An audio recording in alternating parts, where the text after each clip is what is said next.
Hi guys, and welcome back to my channel. Today we are in a little bit of a different location. I am filming in front of my beautiful shelves, which I love. This is my favourite shelves. It's where all our favourite books are and I absolutely adore it. But today I figured we would just have a quick look at my 2019 stats.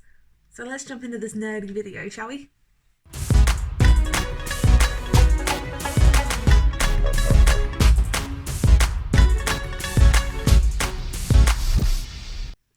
So the first statistics I want to look at are my Goodreads statistics. I figured I would look at them from the past couple of years, so 2018 and 2019.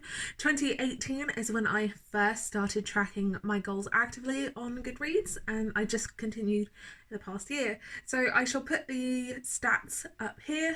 2018 will go up the top and 2019 at the bottom, and if you see me looking down, it's because I am looking at all the data on my computer. So let's pop up 2018 right here. 2018, I had just been out of a major reading slump, so I set myself the challenge of reading 24 books, and I managed to read 79. And in 2019, my challenge was 100, and I read 102. Which is great.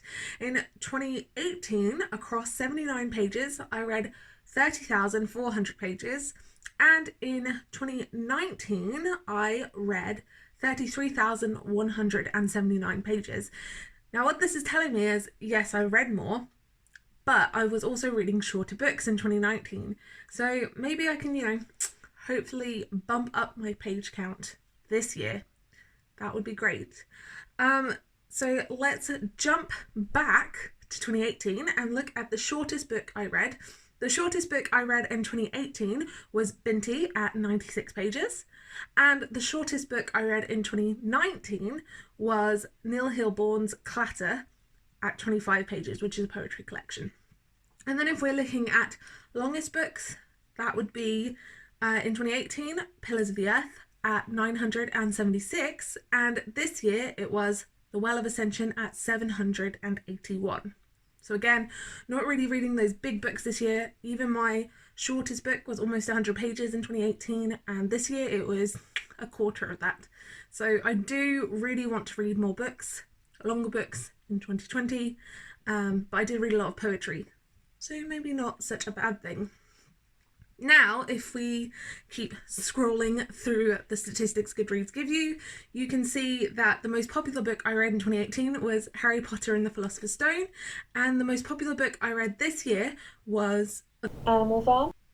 The least popular book in 2018 was The Vesuvius Prophecy, and that is a 4400 kind of spin-off, I don't know, like an episode of the 4400, which is very niche. Little community, I think. I loved that show.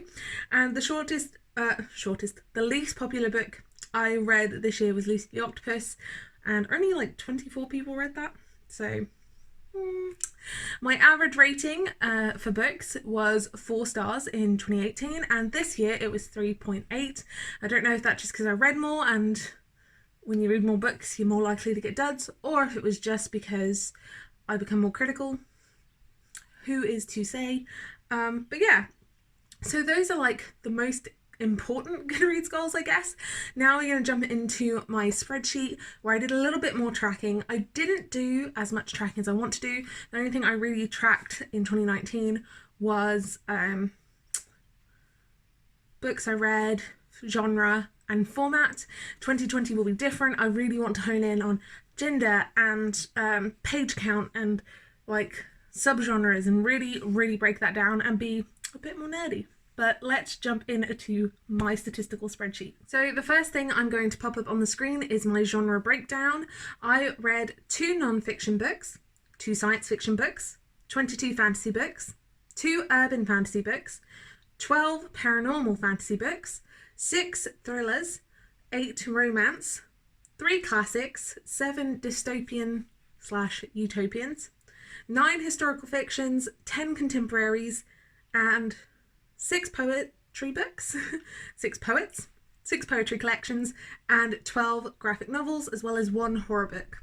So I had a more diverse genre reading year. You can definitely tell my most read genre was fantasy, followed by paranormal fantasy and graphic novels. This was a year I really started to enjoy graphic novels from middle grade to adult. I enjoyed them. I probably will be continue reading those in 2020. But yeah, so, and then the only other thing I tracked was my format. So I read 8 hardcover books, 50 trade paperbacks, 1 mass market, 32 ebooks, 11 audiobooks. And that is like giving me a bit of confidence because I am subscribed to Scribd and my library. So I have been using Scribd and my library quite a lot. I would like to keep that up because if I'm paying for it, I want to use it. So yeah, that is kind of my statistics. They're not as nerdy as I wish they were. So hopefully 2020 I can stay on top of my spreadsheet and make it super mathematical and statistical. That will make me happy. I hope you enjoyed this video and I will see you in the next one soon. Bye guys!